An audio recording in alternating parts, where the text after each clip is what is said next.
When you are knowledgeable about something that can help people, you have a duty to share it. You have normal anxiety from everyday life, from not paying the bills. You have normal fears that we all have. And as long as they don't become chronic and diagnosed, then all this psychoeducation is the best thing for you. The way you look at stress before it actually happens will determine the impact of that stress on your body. How can we as leaders of the family or leaders of organizations communicate during uncertainty without creating unnecessary fear? The first guideline is give as much information as you can, including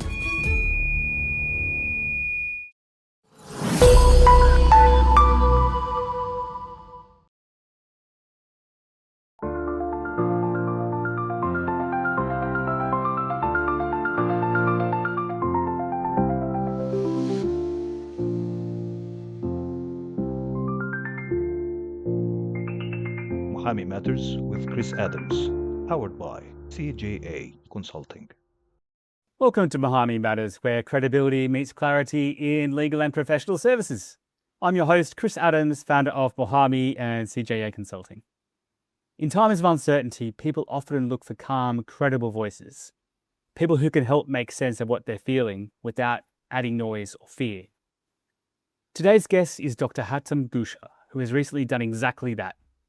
Through a series of videos on Instagram and TikTok, Hatem has been speaking directly to people about uncertainty, resilience, stress, family, decision-making, and how to stay grounded when life feels unsettled.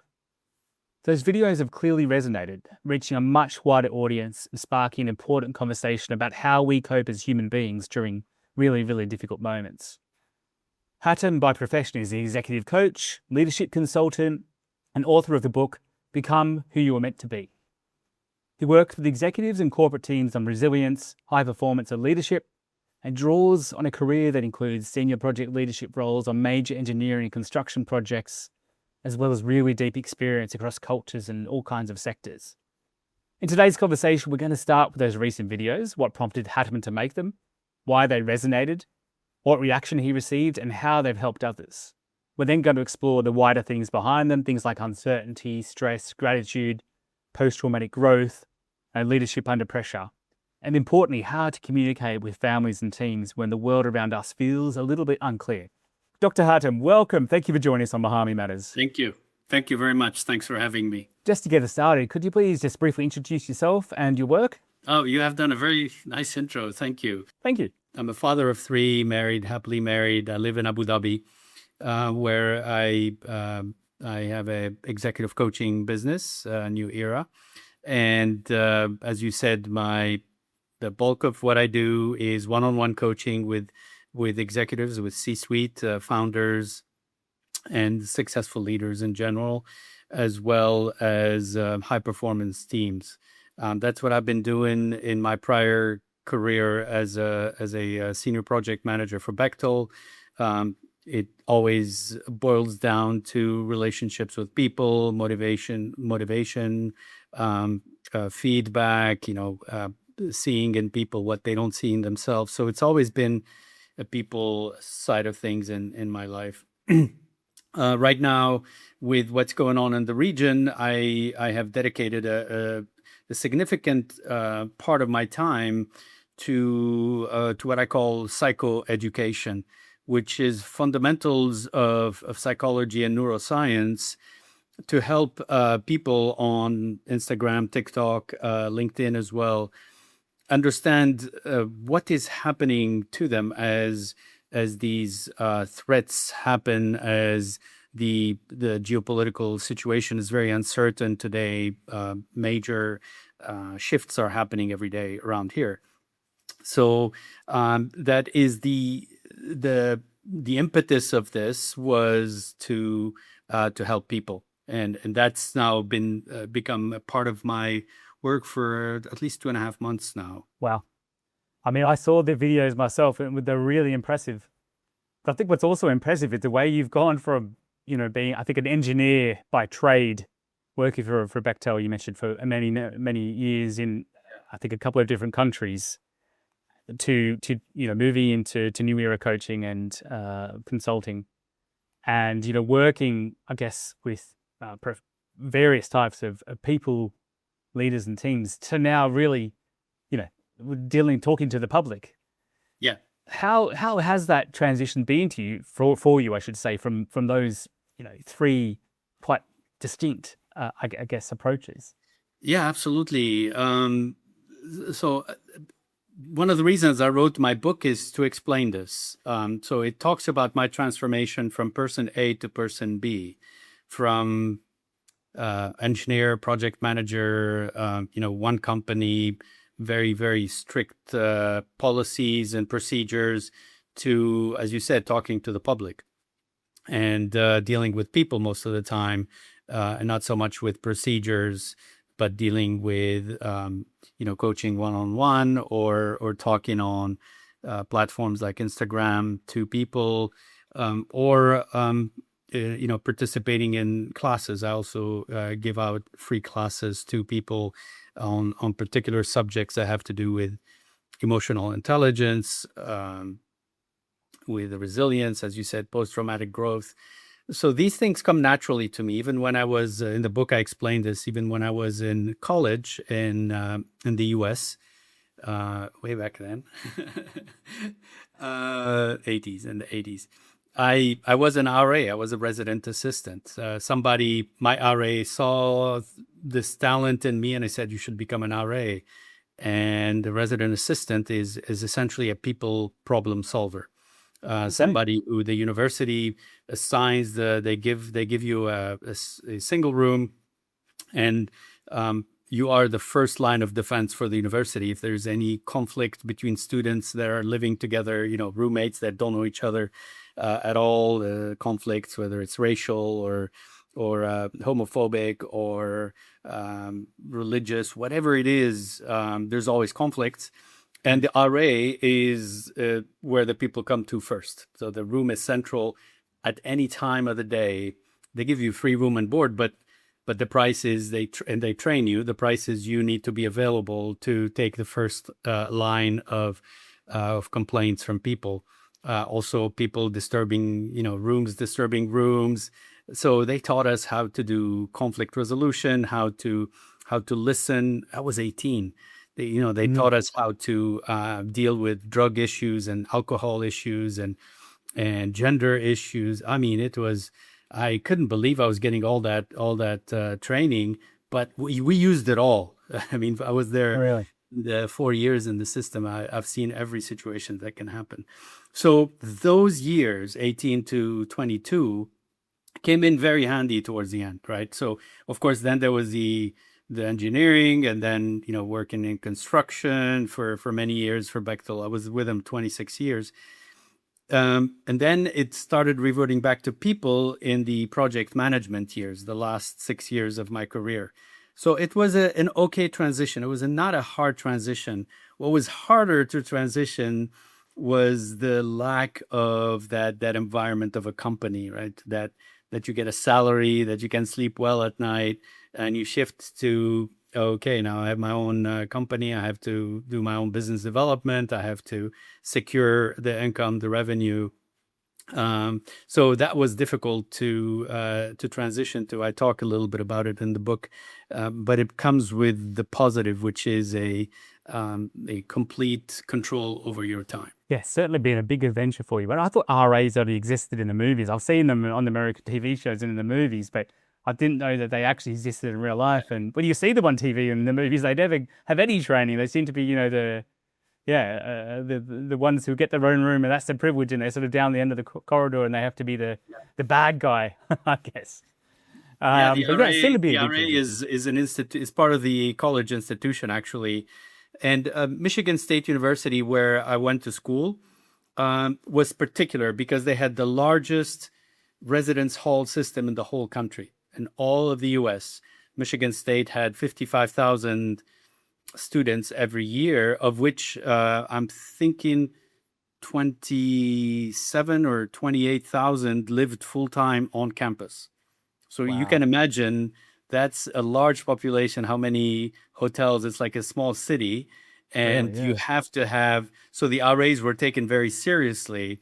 But what you probably see on Hollywood movies are the RAs in privileged private schools dealing with the fraternities and sororities and the partying.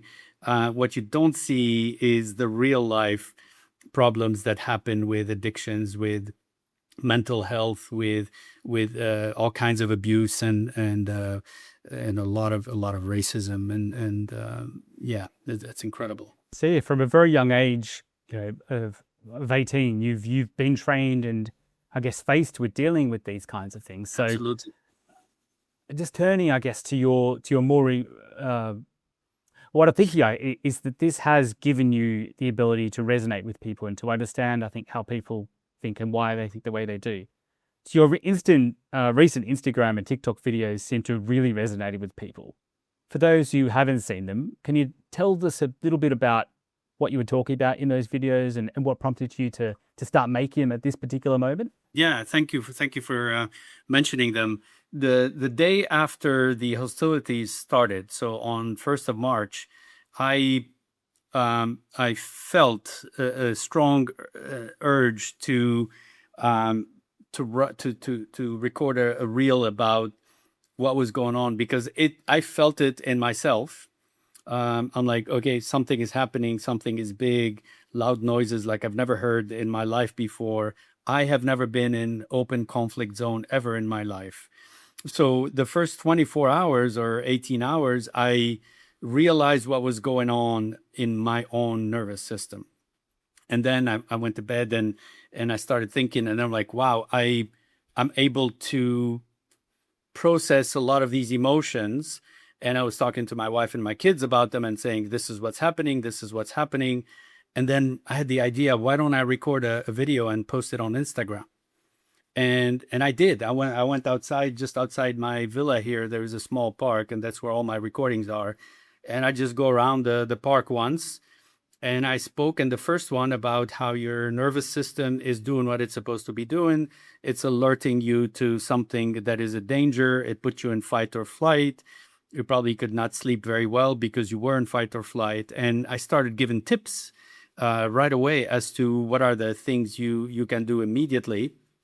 And I also saw the danger of doom scrolling right away, because everybody want to make sense of something. So people are looking.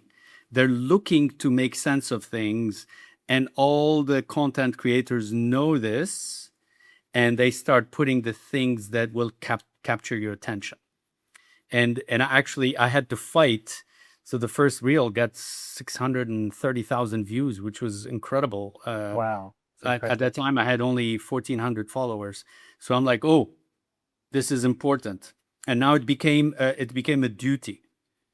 And as more things happen, as the actual missile threats themselves became problematic, I remember I said, when you go to bed, make sure you put it on airplane mode, otherwise you won't be able to sleep. And then the next day, the authorities switched to texting at night only, or like a beep at night instead of an alarm. So I was following everything that was happening in real time and noticing what's happening to me and turning around and making a video about it. Were people also reaching out to you? Obviously, you gained a massive amount of followers. Yeah, I tripled my followers in a week or something. People were sending me DMs or saying, tell us about this, or how do I speak to my kids? What do I do with my pets? They're going berserk. All kinds of situation. And then people were saying, should I leave or should I stay? So I could go back in RA mode almost, and every person had a different situation. But what I'm teaching in these videos is a framework that allows you to respond to any situation. And this is how I respond to all the questions I get, because it boils down to psychological needs that need to be met. And I help the person figure out what is that need that needs to be met, right? Some people, for example, we have two opposing needs that are different intensity in us. One is certainty, and the other one is novelty or uncertainty. So we want certainty to feel safe, but to a lesser extent, we also want novelty so we don't get bored about life. Mm. And this situation was one where the need for certainty became huge because uncertainty grew to a level that people have never seen in their lives before. So I made sure that they understood that if their threshold of how much uncertainty they can handle is exceeded, then there's nothing that anybody can do to bring them safety, and they needed to act and probably leave, but also think about some criteria of when to come back. Then this issue of leaving became a big subject because people who left back to wherever they're from, UK, South Africa, Europe, wherever they are, India, Singapore, after that immediate threat, the physical threat passed, and they felt like in a safe place, but then they were doom scrolling more than us that stayed here because they wanted to know more because they were not there. They could not hear when there was an alarm or anything. So they started to panic more than when they were in Dubai or Abu Dhabi or Doha. By the way, this was across Kuwait, Doha, Bahrain, Dubai, Abu Dhabi. It was all over the Dammam, eastern provinces. So then a guilt started setting in with these people, and guilt is not good because guilt will sap your energy.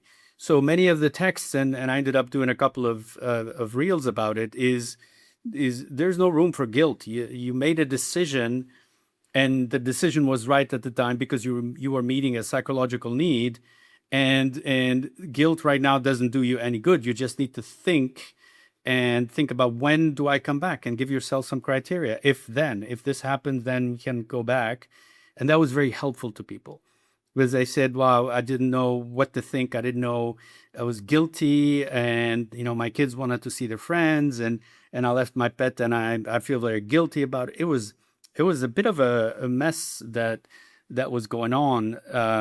But the numbers were staggering. The number of people who left and wanted to come back and didn't know when to come back was very large based on the people who reached out to me.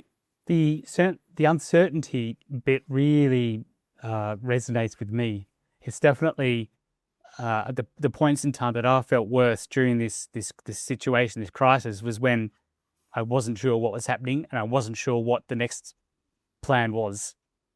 And as soon as I gave, with my wife and I decided what the next step would be, we had something booked in, or we had, an idea about what we wanted to do. It didn't matter. I felt so much more comfortable, so much more calm, and things just started to flow. So I can definitely see how people were seeking that and why they would reach out to you. At what point in time did you think, I really need to say something useful here? Like I said, within 24 hours of the beginning of the hostility. Yeah, very soon, because I felt I did a podcast once. I was trying to remember. It was with Arvid, I think, where we talked. It was like just a conversation, and we started recording. But we talked about the duty to share.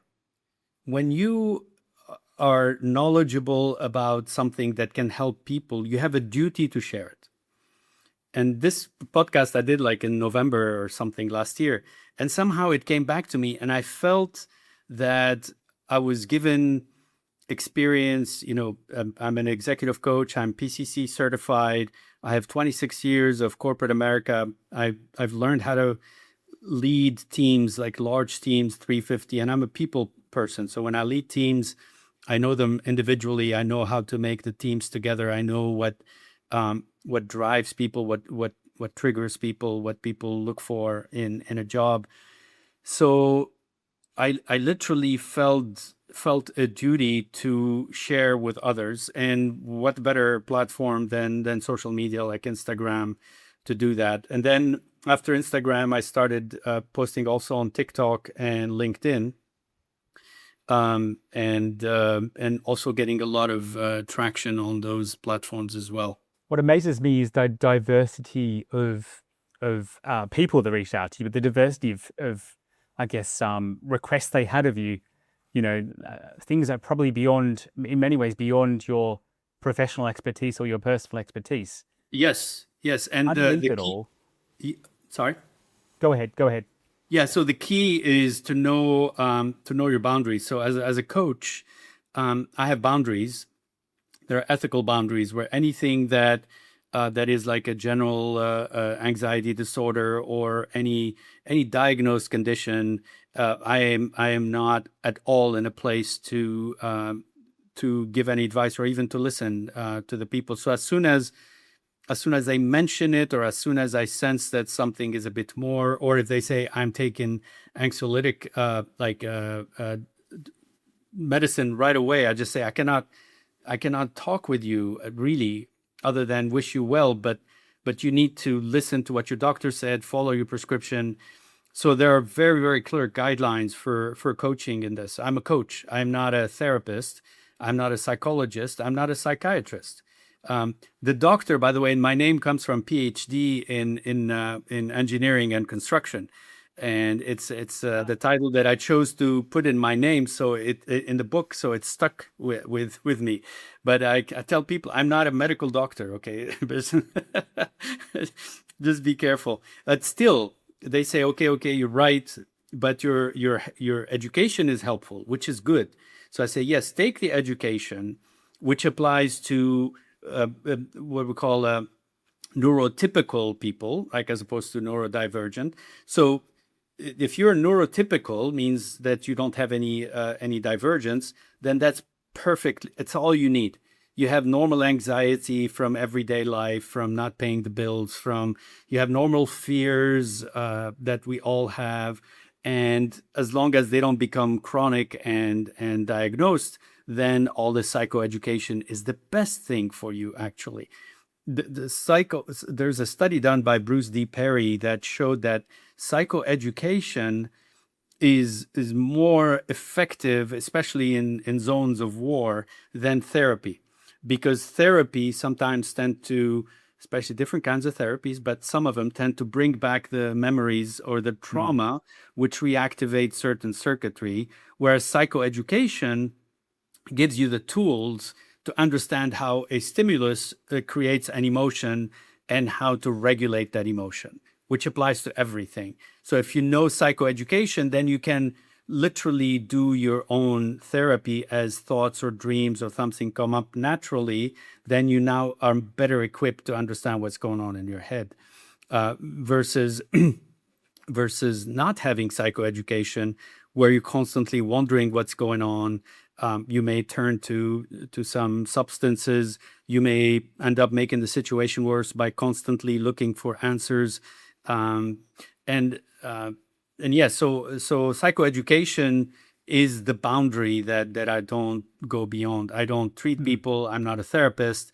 Now, oftentimes, like when it comes to parenting, I'm very well versed on parenting, especially on the conscious parenting approach, like Dr. Shefali Tsabari, and I read all her books, and she has an incredible approach which I use even in my coaching.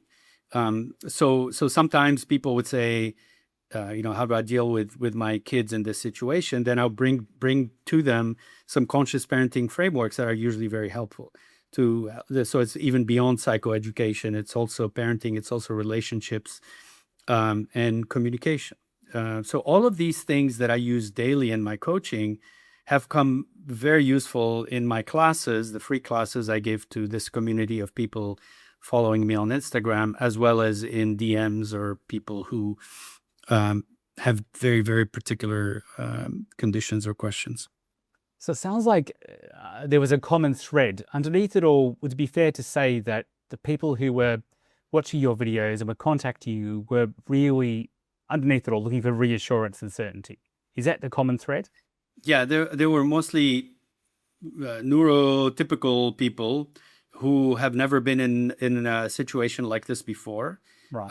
Who are lacking a benchmark as to how to respond.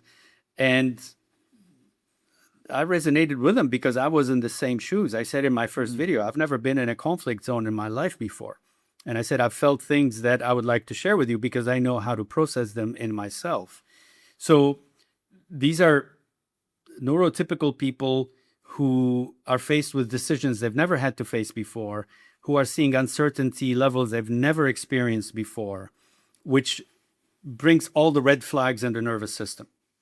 If you have extreme uncertainty, that's a danger. That flags a danger. If you have first of a kind, if you have loud noises are one of the two innate fears, meaning every human being has them. The fear of loud noises and the fear of heights. Those two, no matter who you are, they will do something to your nervous system. They're innate. Those fears will trigger something. Now, some people learn how to regulate it a bit, but you cannot remove it. So you have the loud noises, you have extreme uncertainty, you have conflicting information online. You have people say stay, people say go, people say hide, people say live normally. So it's so confusing that people are looking for something solid to hang on to, like a rock in a moving wavy sea.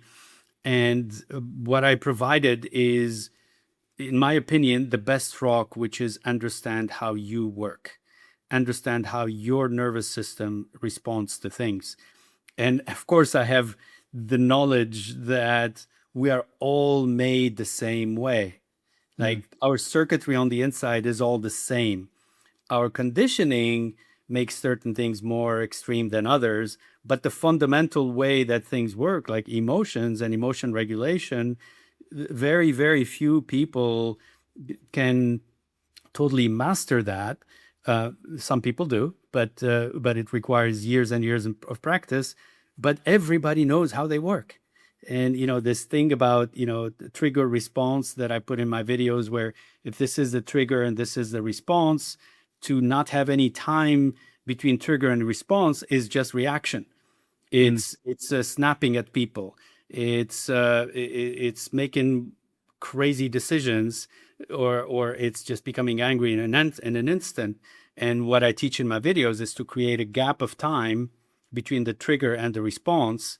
And this gap of time is emotional intelligence, because it gives you enough seconds to reactivate your thinking brain instead of what's called amygdala hijack, where the noise or the danger goes straight from the sensory, from the nervous system, straight to your amygdala, with short-circuiting the prefrontal cortex, which means that you are simply responding like any animal out there running from a lion or running from a tiger, and that you do not inject in there the intelligence that, yes, it's a loud noise, but I'm actually safe. You need a thinking brain to say that. You need that 1 or 2 or 3 seconds for the brain after it is stunned. There's an instant of being completely stunned. And after that, you need to say, wait a minute, okay, I'm safe. I'm safe. Yes, it was a loud noise. Yes, I'm in a war zone, but I'm safe. And now you can think, okay, where do I go next? How do you give yourself that gap? That's an obvious question, I guess. How do you give yourself that gap? There are many ways. I give all these tips in the videos. One of them is take a deep breath and then a long exhale. Another one is to, as soon as you get out of that stunned mode, is to say to yourself, I'm safe, meaning like touch yourself like this, do something like this that brings you back in the moment and say, I'm safe. Some people walk out of a car of an accident, they touch themselves and they say, no broken bone, I'm safe. That helps you then regain your thinking. So breathing, gratitude, a statement in the moment, as opposed to, don't say, oh, I wonder where my kids are. Oh, I wonder what happened to this. Then you're going into panic mode. Then you're fueling that emotion even more. So it's better to just go back in the moment, breathe, say I'm safe. Now you have reactivated the thinking brain. Now you can go where you're most needed. Go check on your kids. Go check on wherever the noise came from. If you know somebody living near there, whatever it is, now you have a thinking brain to do it. So that gap right here, it's also a muscle, right? So you need to slowly, let's say 10 times in a row, you only remember to create the gap 2 times out of 10. Well, in a week, maybe you'll do 3 times out of 10, right? So it's a muscle that that gets activated. With all my practice, all my experience, I sometimes do this. I sometimes go straight from trigger to response, either because I didn't sleep enough or because I've had 5 things that all happen at once. So my brain goes in overwhelm, and you just say, "Oh shoot, I shouldn't have said that," and then you go into damage control mode. What if, maybe this is a strange question, but what if you're not safe? What if you've had the car accident, for example, and you do have a broken bone? Yeah. You do have a broken wrist, or something that's If very you're not painful. safe, But if you're how not do safe, you need to how run. do you right? regulate? So that's the fear. The original purpose of fear is for you to run or fight, right? It puts you in fight or flight. That's the purpose of that. Loud noise means your body is in danger. So if indeed you start seeing stuff falling, you need to go under cover. You need to run and find cover. And your muscles will have all the energy needed because the amygdala hijack did what it's supposed to be doing, which is stop all unnecessary activities like digestion, send all the adrenaline to the muscles, get them into 110% capacity, because I need to run. Something is falling from the sky. I need to run, right? So, or a dog, a rabid dog is running after me. You run. You try to climb a tree or something. So if you are not safe, then don't be using any of this junk. No breathing, no nothing. You just let the amygdala hijack do its job. So that actually, although that feels like a funny question to ask, it actually crystallizes it for me, because I can perfectly understand everything you've said before now, because what you're saying is, it's a false alarm. It's generally a false alarm, and you've got to calm your body to tell your body, this is a false alarm, and get your brain engaged, saying, this is a false alarm. I'm okay. I'm safe. My family's safe. I know where they are. We can call them. Everything's working. Perfect. Exactly. That's exactly right. That's psychoeducation. If you look at the example in a movie theater, in the cinema, somebody screams fire, the classical example, or maybe even you hear an alarm or something, and you get the herd movement where somebody screams, everybody's amygdala hijack goes into fear, and people follow wherever people are running. Except if you have that 1 second gap, you can actually think, not follow the herd, and look around, scan to see if where there's smoke, or maybe see somebody who opened the door and you can see light, or you can hear somebody from the police or fire department says, false alert, false alert. So now you have thinking brain to have more data to make the right decision. Either go away from the smoke, or go towards where you saw the light, or stay where you are and maybe even try to calm other people and saying the fireman said there is no fire. But all the others, they just went amygdala hijack and they started running. And think about zebras running from a lion. They don't each find their path. They go in big groups because there is safety in groups. That's why people panic and they follow each other, because instinctively there's safety in groups. They don't know that they're going towards where the fire is because no one's thinking. Yeah, it makes complete sense. I think in most cases, unless there really is something bad going on, then you do need to give, even if there is something bad going on, that second is probably enough. Yeah, to that give second you will some tell you perspective. what's the fastest way to go to safety, Yeah. as opposed to following the herd, which doesn't think.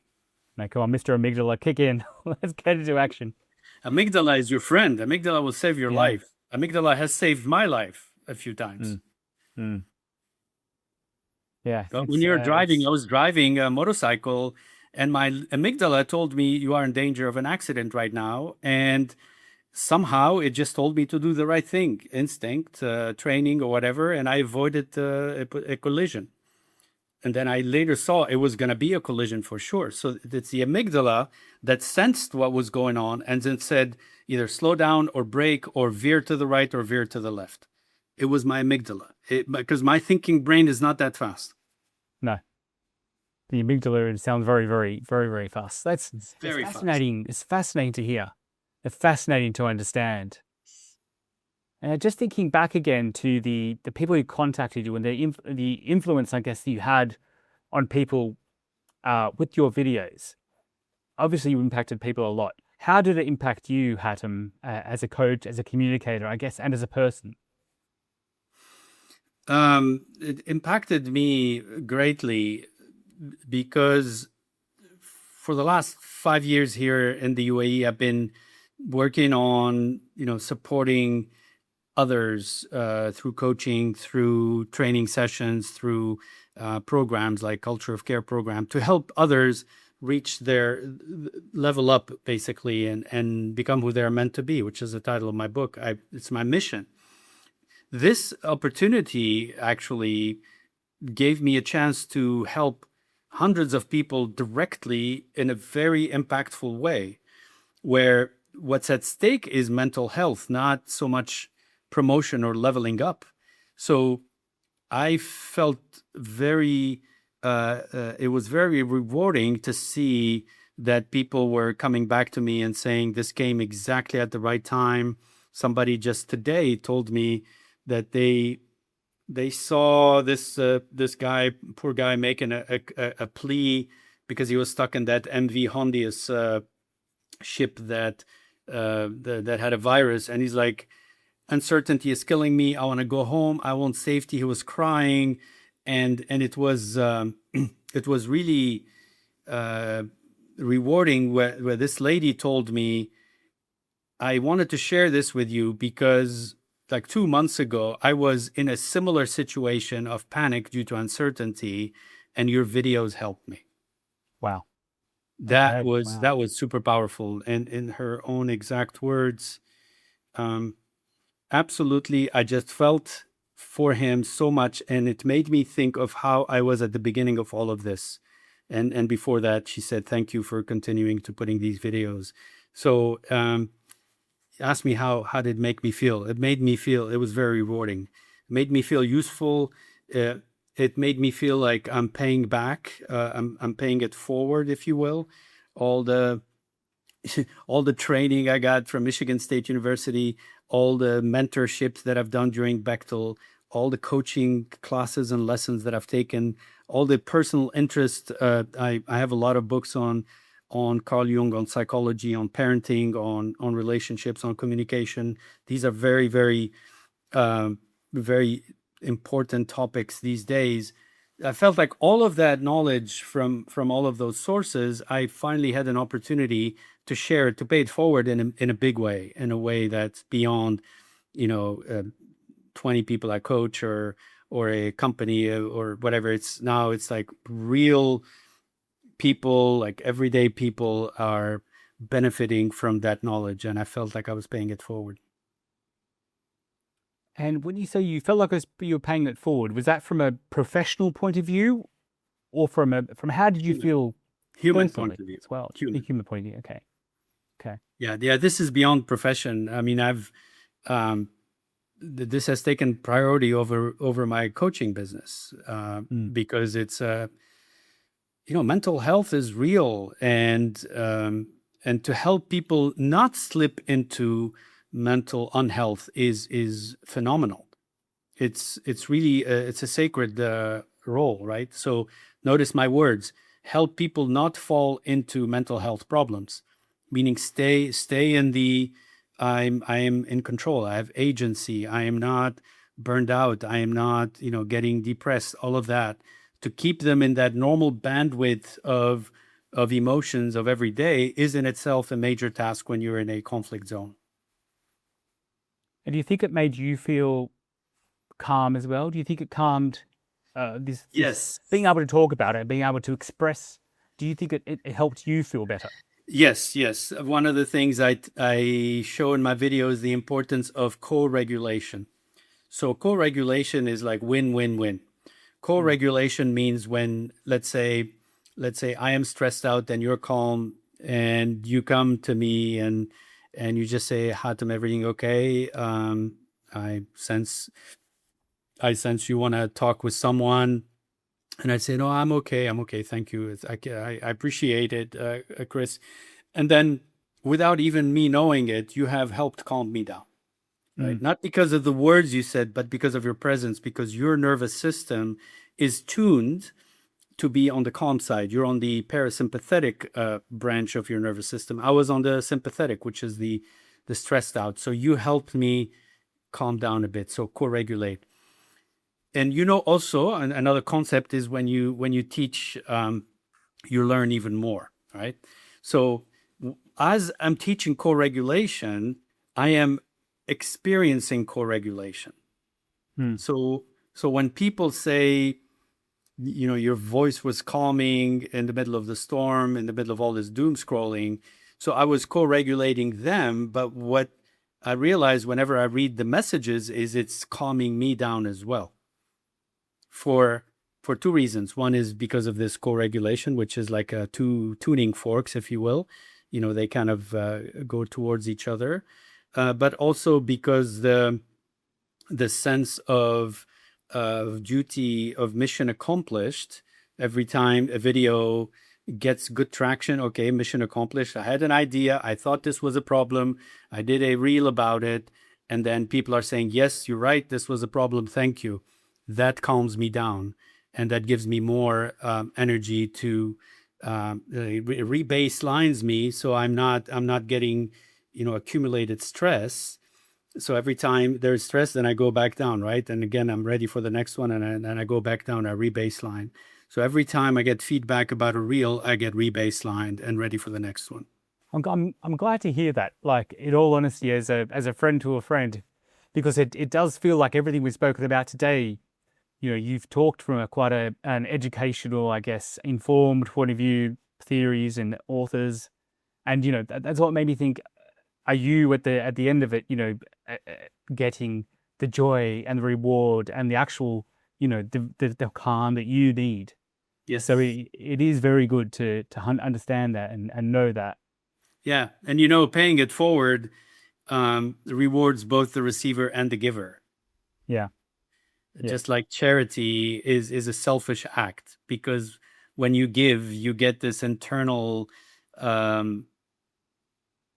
contentment, serotonin, oxytocin. You get all the good juices come out in your body to reward you for having given, basically. So I get that too, right? Because when I'm not saying it's charity. What I'm saying is it's giving. It's giving from a place, from a good place, from a place of, I know, therefore, it's my duty to give to you. It's still giving. It's still a reward. And anytime somebody says thank you from the bottom of my heart, I get those good juices flowing in my system as well. And those juices, like oxytocin, which enters into the picture in co-regulation. Oxytocin is the hormone that gets generated when there is a group gathering, when people are around the fire, when people are eating at the same table, when people are telling stories. Oxytocin, that's the hormone that that floods your system, and it's a feel-good hormone because your body says, okay, you're in a tribe, you're protected, you're safe, you have good people who love you around you, you have the fire to protect you. All of these things equate to, okay, therefore I'm gonna put oxytocin in your system so that you enjoy this feel good and you stay in this situation, so I keep you safe. So how do we get more oxytocin? What kind of things do we do? Hug people, you get that? oxytocin. Hug people. And if you hug up to 20 seconds, especially your family, people it's appropriate, then it doesn't matter. Your wife, your kids, it all works. 20 seconds of hug peaks the amount of oxytocin. Beyond that, no. But 20. If you get to 20 seconds with a good hug, you're gonna flood your system with oxytocin. Now thinking about another tip, if you at the same time, sorry, I was going to say, now I think about it, a hug is very calming. Very cool. Just a prolonged one, not a 2 second where it feels a bit awkward, but just that prolonged. You cannot stay angry. Together. You cannot stay angry. You cannot stay frustrated, because the chemistry in your body is shifting, whether you like it or not. The body feels another body, and it's safe and it's friendly, and it will start generating oxytocin. At the same time, it's pushing away adrenaline, cortisol. So it's a sure bet. Things like breathing, hugging, being around the fire, why does it feel so good to be around the fire? It's because it's safety. It's because it symbolizes food is about to cook. It symbolizes warmth when it's cold, right? So all of these things, your body's like, oh yeah, fire, stay close. Okay, not too close, but stay close. Now, just turning quickly off the, I guess, all the warm and the fuzzy bits. There are a lot of professionals who listen and watch this podcast who could probably learn a lot from your experience. So you did your videos, from, I guess, from your heart. You did it because it made you feel good. That was the motivation. It wasn't that I want to go and influence other people, or I want to, it was like, it makes me feel good and I want to help other people, and it's a bonus. What do you think other professionals can learn from this about showing up credibly and usefully in moments of uncertainty? A lot. From these videos, I was approached by companies and people who watch my videos and say, come talk to my team. And the amount of interest from these 1 hour lunch and learn, or whatever you want to call it, is incredible, because this applies to the workplace as well. Because it is the framework of how we respond to things. It doesn't matter if the thing is a missile threat or a nasty gram, those emails that are filled with toxic content and insulting or jeopard or threatening or things like that. So the questions I'm getting in these corporate calls are, what do I do if somebody is constantly complaining to me and draining my energy? Or what do I do if despite having solved the problem, it's still ruminating in my head? Same thing, right? So the same framework about psychoeducation applies to them. So professional listening to your podcast can benefit from these videos if you just change the threat from one thing to the other. Because our brain and our nervous system is encapsulated in our body. Only our eyes and ears and skin, they tell what's going on. Doesn't know whether the threat is a lion running after you, or a nasty gram from your boss, or a notification. Okay, so Hatem, we've been talking about how a lot of people are dealing with uncertainty at the moment in their businesses, their families, their personal lives. You talked a bit about what happens psychologically when people feel unclear, unsafe, and unsettled, and how your videos helped in a difficult time in the UAE. But I think you started talking about work as well. People at work tend to have a lot of stress. And when you feel a bit unclear, unsafe, or unsettled at work, it's very difficult not to bring that home. How do you advise people to, I guess, make that gap between work and home, to make sure you don't bring the uncertainty and the unhappiness from work? It's a common issue I had to learn myself the hard way. I was 26 years in corporate America, and I would sometimes bring my problems. I would co-regulate the other way, where I would come in and everybody would feel me still wound up, and it's weird. Like glasses would fall and break. It's horrible. I remember. You do co-regulate. There's no ifs or buts. If somebody is upset around you, if somebody is still like boiling on the inside, there's no way. You cannot not notice it. Even if you consciously don't notice it, you unconsciously notice it. So the best way to transition from home to work, from work to home, in my experience and tried and tested, is to establish a transition routine, okay? Where a moment, I don't know, when you get in your car, when you shut the door, you take a deep breath, and it's like, okay, I'm now starting my transition. And this is very powerful if you consciously remember that, and not just close the door and start driving and not even realize you're halfway back home and you're still thinking about that problem. So you need to have a trigger, like a door shutting, when you have that quiet in the cabin, right? And then you get used to it. Okay, take a deep breath or two. Okay, and you say, okay, these problems, they will be there tomorrow. I may even be texted or emailed about them later tonight. That's okay. But now I'm going to use this 15 minutes or 20 minutes or 1 hour in Dubai to transition to the home. You're literally visualizing now you in that drive, and then you getting off the car, shutting the door, going into the house, and imagining, visualizing what is going on. You then start remembering things like, oh, my daughter had an exam today, or my son went to the dentist today. So you're like, okay, you're getting back into that mode of home by visualizing what's going to happen. And you're like, oh, I know my wife maybe had a difficult day today, so I better come a bit also co-regulating myself. So come quiet and calm so that she can actually co-regulate with me. And this is magical. It actually works. By the time you get home, you have essentially transitioned. You have prepped yourself through visualization, what's coming up in your home, remembered some key elements about it. So as soon as you go in the house, the kid come running to you, you're ready. They can feel you're more relaxed. They can feel you're home. They can feel you're present. And that's what that transition does. When you're at home, be at home. And if you need to do work, then you just make it clear, say at 9 o'clock, I need to do about an hour's worth of work. Everybody knows that at 9, you will not be present anymore. But at least from 7 to 9, they have the mother or the father or whatever it is.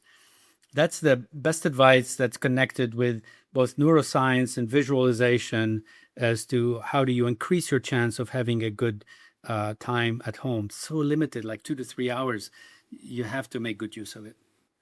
Yeah, you do spend so much, so in fact, working lives are so much of our lives, I should say, at work rather than at home. And now there's people like me who work from home a lot. And so I used to have that transition where I would leave an office and I'd get in my car, I'd listen to a podcast or some music and turn the music up loud and feel the thump of the bass or whatever and regulate a little bit that way, which you don't necessarily have anymore. A lot of people are now working from home, either full-time or part-time.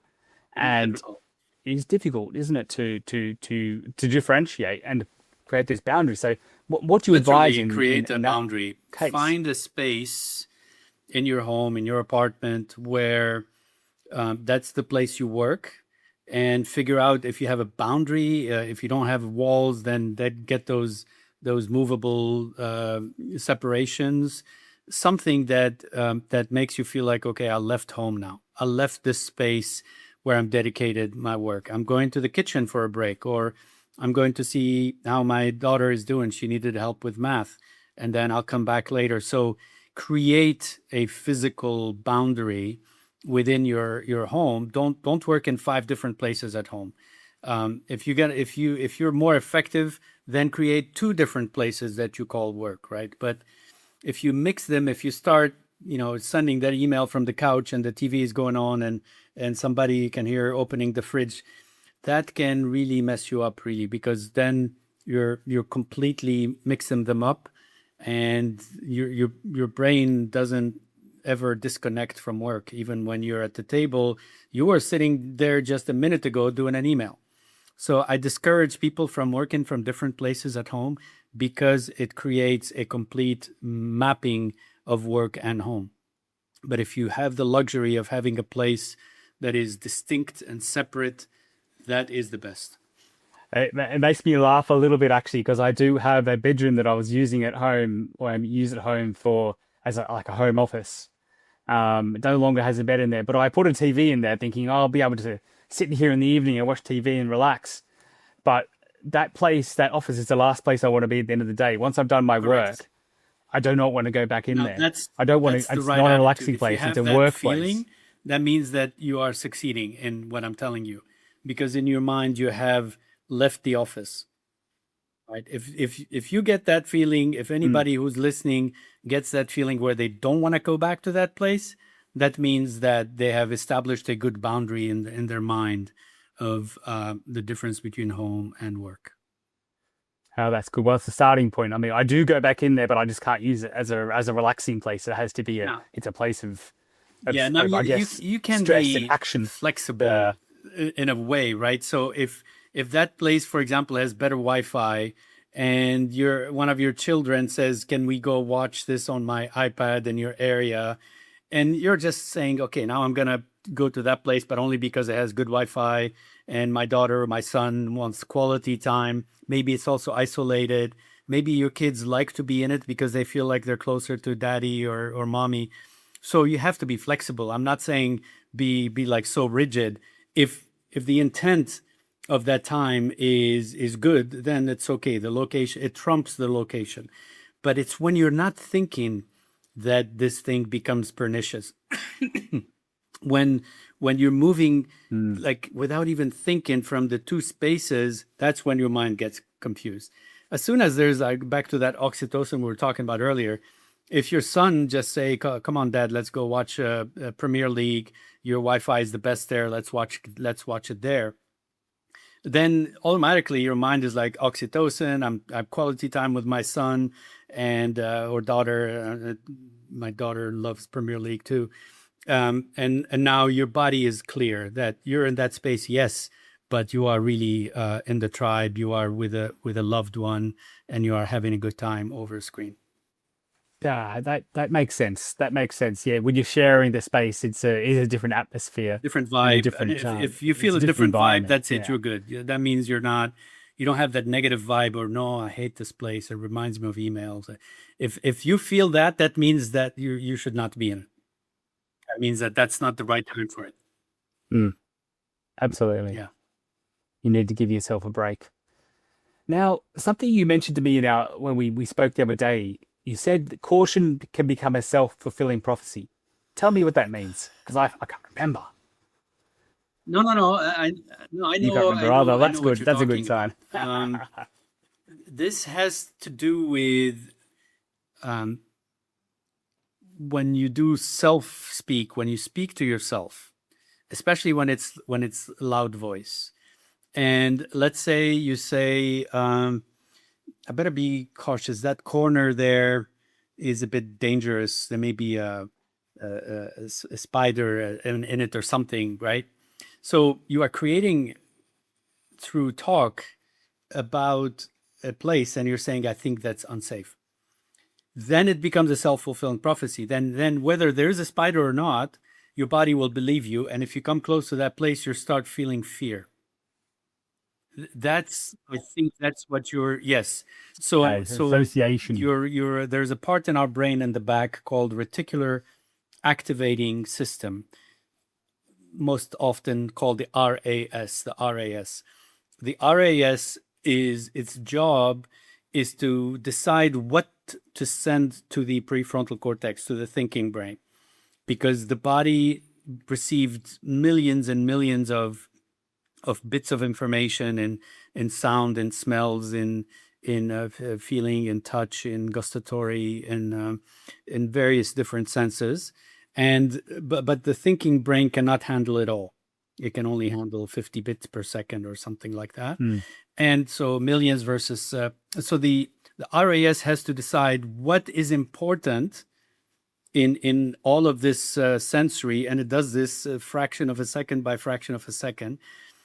And it decides to send to the brain what it knows by programming to be of value, a belief, something you say all the time.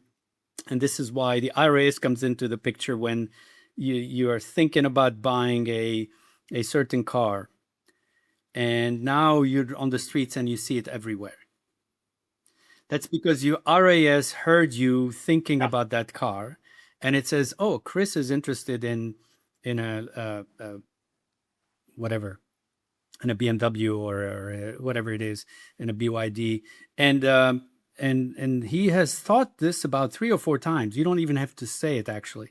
If you think about it, then it becomes important, and your RAS starts giving any sensory that connects to that car, giving it priority and sending it here. And you're like, oh, the BYD, oh, another one, right? That's what it is. Oftentimes, I think the RAS is the scientific explanation for the secret, the manifestation. the law of attraction, if you will. I'm sure you watched that movie. So it says, whatever you think of manifests for you. What it is, it's not that it all of a sudden shows up. The BYD was always there. But because you're thinking about it, it's manifesting, meaning your RAS is now sending it to your thinking brain. Right? So same thing about what you said about the caution, right? If you notice it. if you see somebody and you say he's toxic or she's toxic, then your RAS will, as soon as they see them, they'll like take the other sidewalk. Maybe you don't even see them. They blank them out from your vision. So how do people realize that when they're being too cautious, when the ROS kicked in and they've basically had that self-fulfilling prophecy? How do you, when you realize you need to that, raise what do you your do about awareness and separate fact from perception or fact from interpretation? So you question your original basis. Why am I afraid of that corner? Why am I afraid? Is there fact, or was this something that I believed one day and now it's become etched into my brain? So awareness and questioning and checking if something is fact or if it's something that you believed one day to be fact. There's no shortcut to that. First become aware that you are programming your own RAS to show you things. And then you start saying, wait a minute, if I'm thinking that, I don't know, Chinese cars are low quality, which is something I believed 20 years ago, now it's not true anymore. Now I own a Chinese car. And I had to change my RAS. I had to say, no, actually, I don't think Chinese cars are bad anymore. I see so many good looking ones and so many reviews about them and all that. And all of a sudden now, there was an ad on a jet tour that 0% no VAT or something. And my RAS said, hey, you were talking about Chinese cars. There's an opportunity. And it flagged it. But 20 years ago, I would have never flagged it because I was thinking Chinese cars were low quality. Yep, it is a very interesting thing to think about. And that you have to think so consciously about something that has become subconscious. That's the subconscious key. Awareness. So even in my book, the second chapter is self-awareness. Know yourself. Know what your beliefs are. Know what has been taught to you when you were a kid. And figure out, is this good? Maybe you grew up in a society where, women had a certain role and men had a certain role. And you realize, oh my gosh, that's a belief. I can't believe it. It looks like I'm treating my daughters different from my sons. What's going on here? And then you realize, whoa, wait a minute. This is not good. I need to change this. Just having these self-questions and introspection will reduce the effect of the RAS. Perception is an amazing thing, isn't it? And how you can change your perception. Yes, perception is an amazing thing, and how you can change your perception. Perception is a choice. Perception is the result of looking at that information and modifying it in a way that fits your history or conditioning. And then you end up with a perception, which may not be like what your eyes and ears have actually seen and sensed. It is modified in this whole process here to fit your safety, your values, your beliefs, what parents told you, etc. On that note, a lot of the things we've talked about today have been about stressful situations and feeling worried and anxious and uncertain. But you're also a believer, I think, that there's an upside of stress and that we can reframe stress in a healthier way. Okay, so first, how do we do that? About the upside of stress. So this comes from a lady called Kelly McGonigal, and she did a TED, which I can send you so you can share with your podcast audience, on the upside of stress, which is the title of her book. And she explains in this in the book that the way you look at stress before it actually happens will determine the impact of that stress on your body.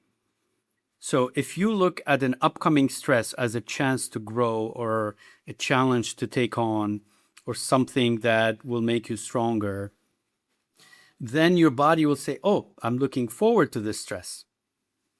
And when stress makes you sleep less or makes you have these negative things about your body, it will recover quickly and actually achieve post-traumatic growth. Any stress is a form of trauma, a small trauma. Whereas the opposite is if you think of that stress as something that's imposed on you, something that you cannot avoid, something you're not looking forward to, something that can only have negative connotations, then it will have a negative impact on your body. So what we learn from this is if we take on any challenge coming our way and label it or pre-frame it or have the intention about it to grow and to become better at the end of it, then our bodies will become stronger, more resilient, and will have post-traumatic growth. If, on the other hand, we do the opposite, we will be diminished from it instead of being improved. So we can use this, for example, in the situation we're going through right now. If somebody says, I am not doing this anymore, as soon as I can, I'm leaving this region and I'm not going through any war anymore in my life.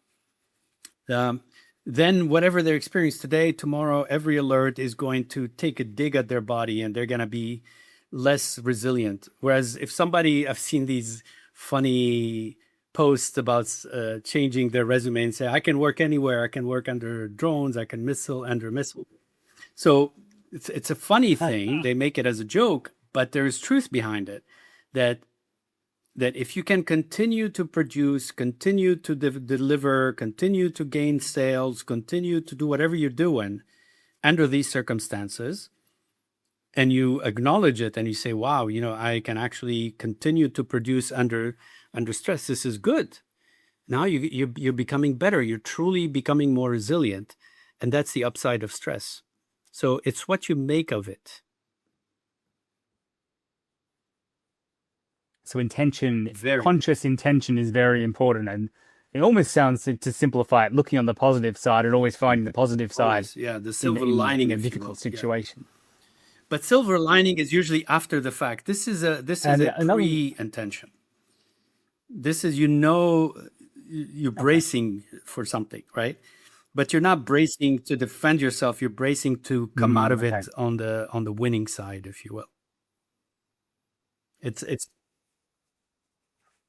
okay. Yeah. So maybe you have a big performance coming up, or you have to do a big speech at work, or you've got a big presentation to do, exactly or right. A difficult conversation to have. Exactly the point that Kelly McGonigal was saying is if you have something major coming up, and she talks about the butterflies in your stomach. She's saying the butterflies in your stomach before a speech is not a problem. It's actually your body saying, this is important. We're going to do good here. But if you treat the butterflies in your stomach as nervousness and weakness, then they will not do their job. They will actually impede you and you'll start maybe having even pain in here. So she's saying, if you think of the butterflies in your stomach, which is that growling, that weird feeling, as the sign that your body is gearing up for something very important, then they will do their job. Then you will respond better, faster, quicker. So that's the upside of stress in a nutshell. And I'll send you the TED talk for your audience. So you want the amygdala to kick in then. You want to control your amygdala and saying, okay, I need you now. I'm going to be doing something big. Yeah, amygdala is usually connected with fear. So when you're public speaking, the amygdala will tell you, what are these people going to say about you? So you want to kind of tone down the amygdala because it tends to want you to not be on stage. Because for the amygdala, the stage is dangerous because people are looking at you and they judge you, quote unquote. And you're afraid of that. That's why people are afraid of public speaking. Okay. But what you want is you want to feel that stage fright. But I wouldn't call it fright. You want to feel that special moment that, this is important. I'm going to do well. And if you on the opposite say, I better not mess this up, then you're not on the wrong side of the upside of stress. It's like sitting for a big exam, isn't it? Prepping for a big exam. You've got to go in confident. You've got to go in thinking, I know my stuff. I've done a lot of work on it. So the It's maybe not self-talk is going to be easy, important. but That's I can do why this. that's the self-talk defines the intention. So exactly what you said. If you're preparing for a big exam and your self-talk is, well, I've studied very well. It's all coming to a head. I know my stuff, and there's no reason why I shouldn't ace this. Now, when I listen to your videos that you're doing, the ones on Instagram and TikTok, one key thing that I picked up of what you were advising people is Yes. to have gratitude, to reflect with gratitude. Tell us a little bit about that. Yeah, as so a I wouldn't coping call it a mechanism. coping mechanism. It's more of an approach to it's connected with that creating the gap, Like a right? strategy? So remember I said you can breathe and create the gap, but Okay. also remember when I said you feel yourself and you're like, I'm safe. That's gratitude. You're implying I'm grateful that I'm safe. That accelerates the process of going back to your thinking brain because it calms the system down, because you're recognizing that something bigger than you, whatever you call it, faith or destiny or universe, whatever, has protected you in this situation. So that accelerates the process of going back into your thinking brain and not feeling panicked or paranoid about it.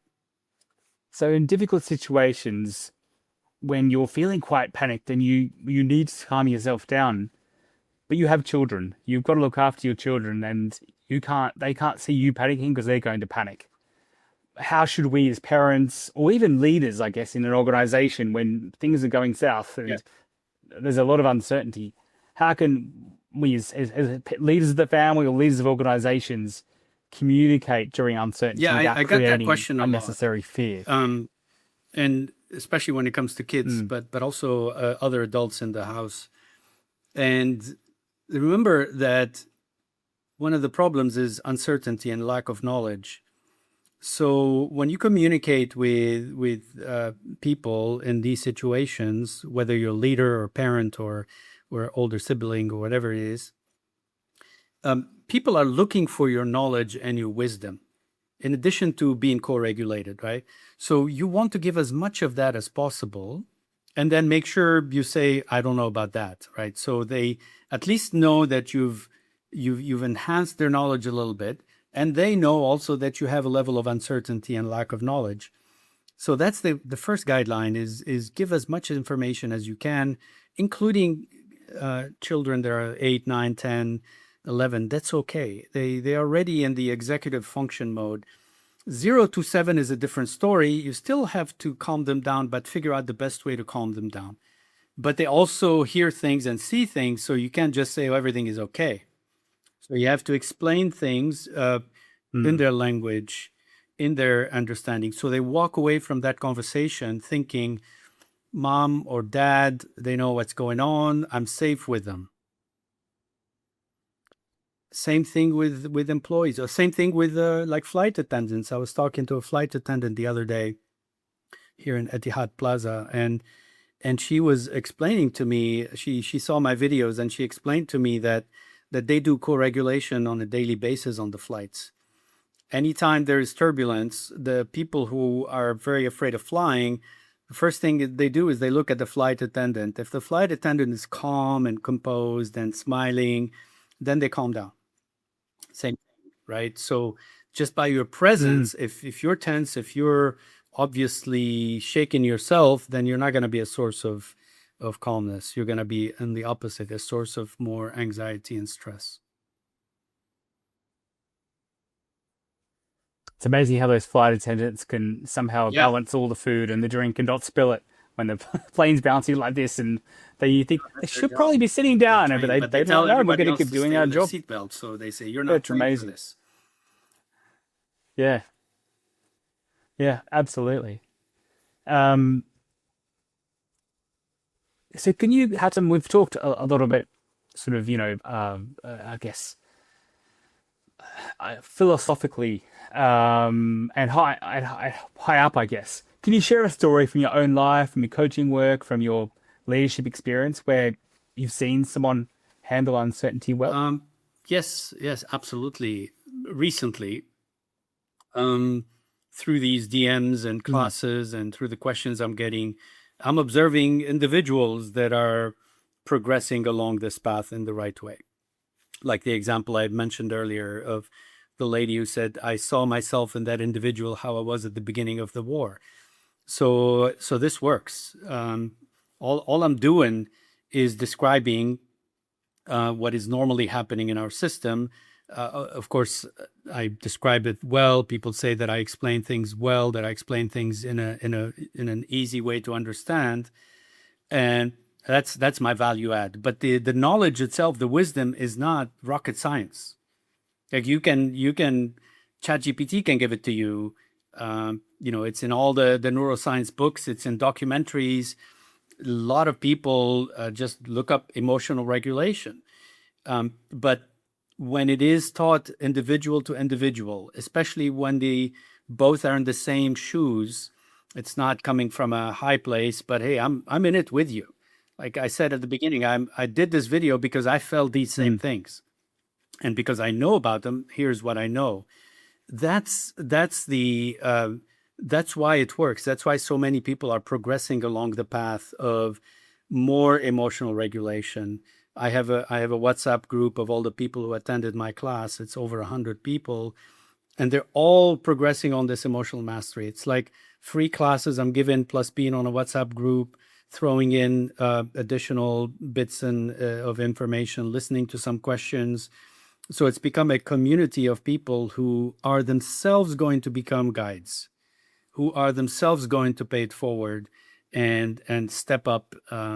Like this lady talking, she replied to the guy who was stranded in a ship with virus on it off Cape Verde, and her replying with empathy and saying the right things is going to help that guy sustain that uncertainty a little bit more. So she's paying it forward too. So as I said, we've done a lot of deep talk here, deep thinking today. Your book, Become Who You Are Meant to Be, is about transformation. It's about self-awareness and fulfillment. But it's a story of your own self-discovery. Do you feel like this is a constant journey, or do you feel like you've now become who you are meant to be? Because the answer is both. So first of all, you're asking about the nature of the book. It's not a biography. It's a set of lessons derived from my progression through the different steps of transformation, starting with imposter syndrome, increasing my self-awareness, finding my life purpose for now, understanding life's signposts, making tough decisions, understanding synchronicities, learning from setbacks and building resilience, how to achieve contentment and state of flow, and how to be in service to others. Those are the key elements of the book. And throughout these chapters, 7 chapters, there are stories from my life that illustrate that point, right? And on top of that, you have this very long bibliography, more than like 7 pages of bibliography. So I also add what the thought leaders in each particular subject say about, say, imposter syndrome or self-awareness, and of course my own lived experience from it. So it's a book about my lived experience and the lessons I have deduced from it. It's like reverse engineering what happened to me in a period of 9 months. I was able to go back and figure out all that happened and brought in all the relevant stories so that people reading my book can see what it's like to go from person A to person B. And if they have imposter syndrome, they can't really get to self-awareness until they harness the power of imposter syndrome, which has a lot of power and you can harness it. If they pass that and they develop deep self-awareness, now there's a tool which is called the golden thread to help them figure out their life purpose. Now, your second question is is very good because my book is a loop that you can go through once and twice and three times, as many times as you need to. That's why I said, figure out your life purpose now.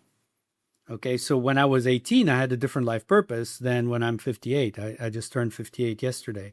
So this book is very, very useful to reconsider if you have achieved a certain mission and now you're having this other inner voice that says, no, there's more for you now. Then you go back, you check the imposter syndrome now that you're doing bigger things. You check self-awareness, you see if your life purpose has changed. You start reading life signposts to tell you where to go. You make more tough decisions and so on and so forth. So it's because it's so generic, it just helps you go from one place where you're unfulfilled to find what will fulfill you. And then once you're fulfilled, then you're like, okay, now I have another mountain to climb. You go back to the same book. Yeah. Do you think people ever achieve that full fulfillment? They don't. But there's a voice that says there's more important things now. So yes, you're getting a little bit of trail of fulfillment, but it's saying, no, you're much bigger than this now. It's that nagging voice that says, okay, it's time to move on. You heard that one before, right? It's time to move on, right? So you're never fulfilled, but you could be achieving a lot and not fulfilled enough. So you need that good balance, like Tony Robbins says. If you master the science of achievement, you have to also master the art of fulfillment. And it's not a one-off. I think it repeats itself. So that the ultimate fulfillment and contentment is described in chapter 7, which is whatever you're doing that you're doing well will bring you contentment, and you'll be in a state of flow if you do it in service to others. Okay? So if that service to others starts diminishing and now you're just making money, the inner voice is going to say, I'm not content now because I'm not supporting others. Yes, we have a big amount of money in the bank account, but you need to go through another loop. You learn so much out of this. People who startup after startup after startup, that's what's happening. They achieve that goal of getting the startup to 50 employees and $10 million. And now they don't get pleasure from the next phase. So they sell it and do another one. That's one example. That going from 10 million to 100 million does not fulfill them. But going from 0 to 10 is extremely fulfilling. Very, very interesting perspective. So for our listeners who are feeling a bit unsettled, a bit unfulfilled, maybe a bit stuck or unsure what to do next. Yes. The obvious next step is to buy your book.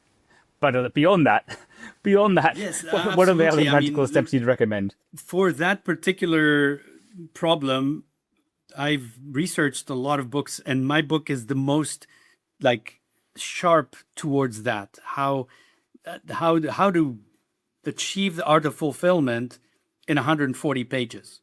I mean, that, without having to go to a seminar with Tony Robbins or anything, that's like the cheapest way to get it, in my humble opinion, because it's a lived experience, because I am fulfilled now. But I know maybe in 3 or 4 years, I will have achieved the cycle and I'll have a nagging voice. So I'll go back to my book, literally. So yes, buy my book. It's available in Dubai and Kinokuniya, or I can also give you a link to buy it on my website. But other than that, study the art of fulfillment on your own and figure out, what is it that makes you tick? Is it helping others? Is it going from 0 to 10 million? Is it producing a beautiful invention that no one has ever conceived before? Is it, tending to your garden could be fulfilling? There's nothing wrong with that. Is it traveling? We are so unique, all of us. You need to know what makes you tick, not what toys you want, or what truly produces those, serotonin, contentment hormones in you, where you go in a state of flow. You don't notice time passing. And I mentioned this in my chapter 3, which is how to find your life purpose. It's connected to fulfillment, right? If you're working and making, millions of dollars, but you're doing something you're not really passionate about, you're not going to be fulfilled. For sure. for sure. Doesn't mean you have to stop it. You can continue doing it, but you need to start dedicating 5, 6, 7 hours a week into that thing that makes you tick. I go, help a charity or teach, tutor people, whatever. The world is so unique, so different. Each one of us is unique, and there's no one answer. But my golden thread chapter gives you clues as to how to get there, and it's connected to your 8, 9, 10 years old, 11, 12. If you remember or you call or have photos or talk to your parents or something, that will give you a clue of what makes you tick. So look introspectively, look back at your past, Yes, and then look to the future. More on the past and the present. If the present is clearly not working, you need to acknowledge that. Don't sugarcoating because you're making a lot of money. If it's not working, it's not working. I'm not saying stop making money. I'm saying, I guess it could be. Sorry? It could be not working if you're not making enough money too.